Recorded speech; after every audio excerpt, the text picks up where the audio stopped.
couple of years ago, Rabbi Alex and I decided we'd get married in Cleveland, which has always been her proud home and second promised land. What I didn't know at the time was that this was actually step one in her brilliant chess strategy to move us here for good. And I owe her all the gratitude in the world for that.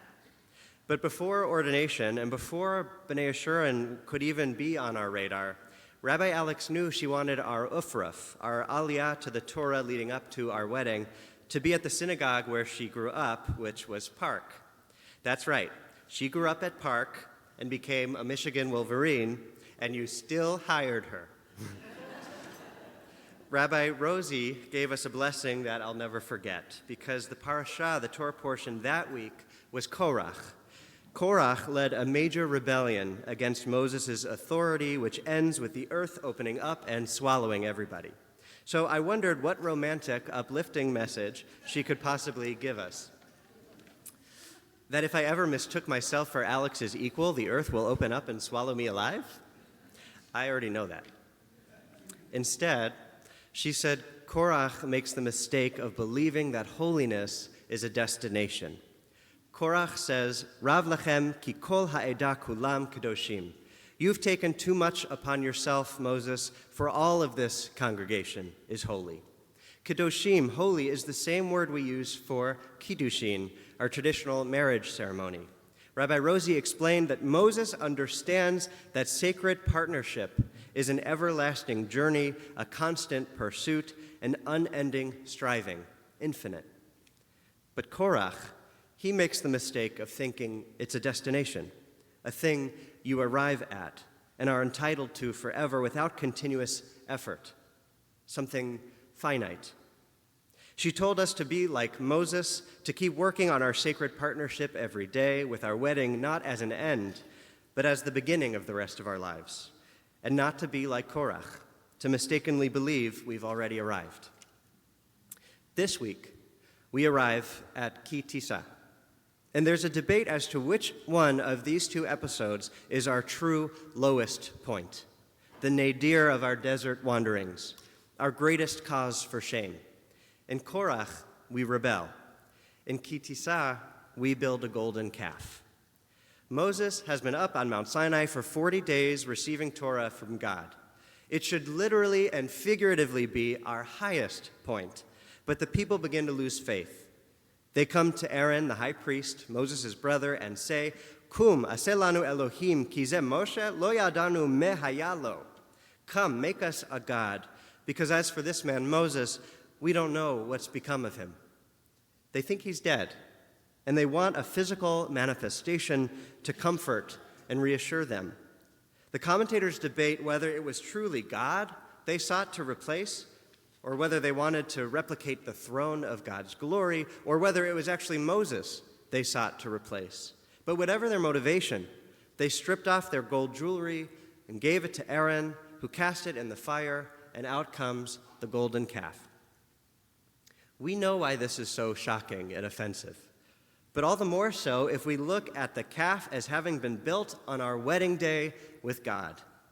What if, as the rabbis claim, Sinai was the chuppah, the wedding canopy, between the Israelites and God?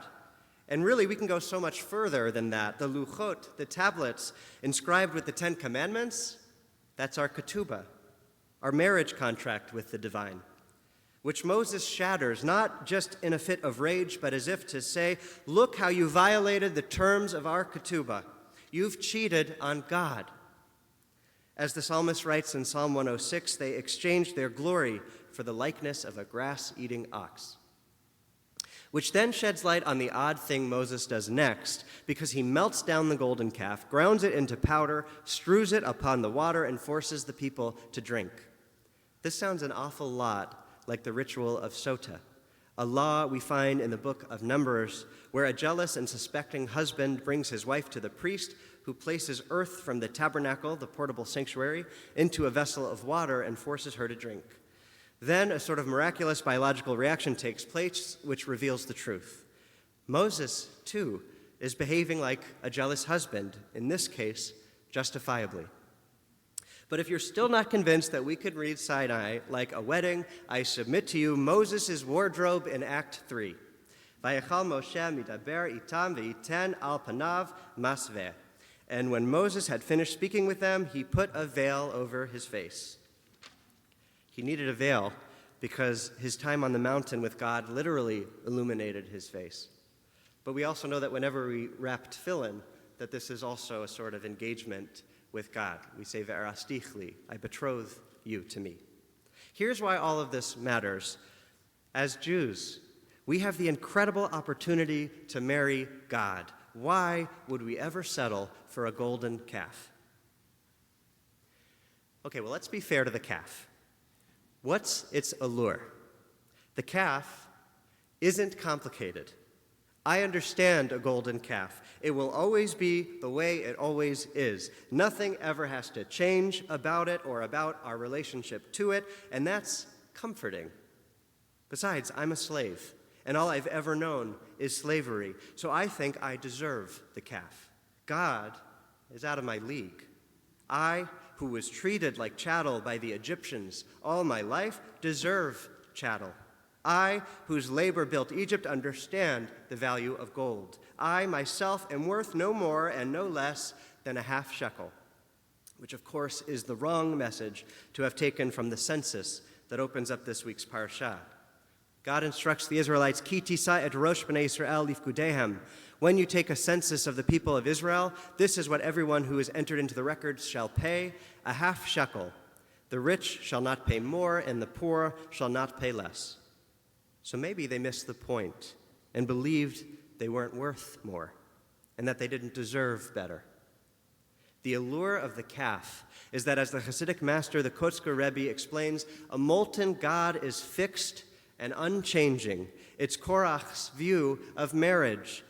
In other words, why does it have to be an everlasting journey, a constant pursuit, an unending striving, infinite? Why can't we just arrive at something tangible, something visible, something that will never change, something finite? Because I don't think I have the capacity to change. God, on the other hand, reveals God's name to Moses at the burning bush. And it's Ehyeh Asher Ehyeh, I will be who I will be. Unlike a molten image, entering into relationship with God means embracing the possibility of change, of growth and transformation, of constantly striving to be who we will be, and not feeling stuck being who or what we've always been.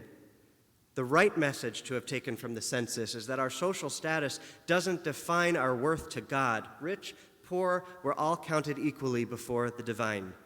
Ki tisa et harosh literally means when you lift up the head. It's an interesting way to say census. When you lift up the head of the people. God is trying to invite us to change our perspective, to tell us that we do deserve to love and be loved by God. God who literally wants us to lift our heads, to turn our gaze away from the past, away from the degradation of slavery, up toward the future and all its glistening potential, up toward the mountain from whence my help comes. And one more thing. Our Mishnah, our oral law, in Tractate Kiddushin, which deals with the laws of marriage, says that a groom proposes to a bride with something simple, worth merely a pruta, a small amount, or shave pruta, the equivalent to that small amount. And it's not because we shouldn't buy something nice for the occasion, but because it's not about the physical object. So maybe the census is God's way of having the whole community propose. Give a half shekel, something simple, worth only a pruta, a small amount. Maybe God is saying, enter into Kiddushin with me. Let's keep working on our sacred partnership every day. Let's see this wedding not as an end, but as the beginning of the rest of our lives. We can choose to be Moses, or we can choose to be Korach. We can choose God, or we can choose the golden calf. We can decide that we deserve better than what we've endured in the past, than what we're enduring right now, or we can be lured into a false sense of molten stagnation, which is idolatry. Idolatry is the belief that nothing changes, that we can't change, that our situation is fixed and unchanging like the golden calf. Idolatry is lowering our heads and resigning ourselves to what is, instead of raising our heads and dreaming about what could yet be. It's been 147 days since October 7. 134 of our hostages remain under brutal Hamas captivity. Each week, we read the names of our fallen soldiers. Every day, we pray for the health and safety of our soldiers, for the safe return of our hostages, and for peace. We sing Hatikva, morning and night, Od lo avda tikvatenu. We still haven't, and we will never abandon our hope to be a free people in our ancestral homeland, to live in peace and security with our neighbors, to share so much more than suffering and loss. This is our dream, which feels so impossibly far away from our current reality. This week we learned that just over 100 Palestinians trying to get aid in northern Gaza were killed. While details are debated, and while time may or may not give us more clarity on what exactly happened, we know that Palestinians were trampled by fellow Palestinians in their desperation to seek aid. We know that some were run over by the aid trucks. We know that soldiers who felt endangered took action to protect themselves and their fellow soldiers. We know that war is awful, even when that war was thrust upon us as a justified response to the single most atrocious attack on Jews since the Holocaust. And it doesn't make us any less Zionistic or any less Jewish to say that this is terrible news. I'd argue it honors our Zionist and Jewish values to acknowledge the suffering taking place both within and outside our own circle.